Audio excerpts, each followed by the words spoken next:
तर पुणे जिल्ह्यातली नसरापूरमधली घटना ताजी असतानाच पुण्याच्या पर्वती भागात एका 9 वर्षाच्या मुलीवर तिच्या सख्ख्या आजोबाने लैंगिक अत्याचाराचा प्रयत्न केलाय। 70 वर्षांचा हा नराधम पीडित मुलीच्या आईचा बाप आहे। शेजाऱ्यांना मुलीचा आरडाओरडा ऐकू आल्यावर ते घराजवळ पोहोचले आणि मोठा अनर्थ टळलाय।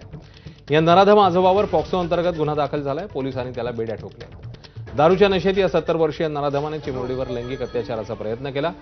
त्याला काल रात्री उशिरा अटक करण्यात आली। या घटनेनंतर परिसरात तणावाचं वातावरण निर्माण झालं होतं।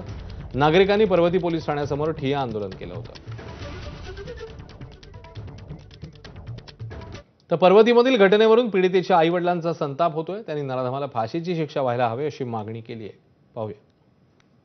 मुलीने सांगितली मला अंगावरचे कपडे काढले होते आणि पूर्ण नखयुक्त मारलेले तिला आणि ती जर गुन्हे असं झाले म्हणजे कपड्यांचं नव्हतं ते अंगावर आणि माझी स्वतःची बापांनी माझी मुलगीला असं केलेलं आणि तिला फाशीशी व्हायला पाहिजे। पोलिसांचा पण न्याय भेटलेला आहे आम्हाला।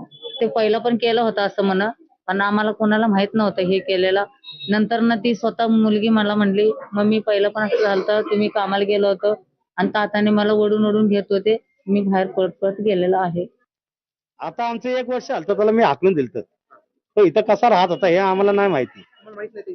नाही, माझा मोबाईल चोरला होता ना, तेव्हापासून मी त्याला हाकलून दिलत की तू बाबा माझा सासरा नाही काय नाही।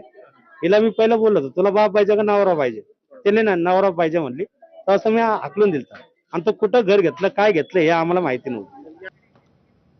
नसरापूर आणि पुण्यातल्या पर्वती परिसरातली घटना ताजी असतानाच अकोल्यात देखील असा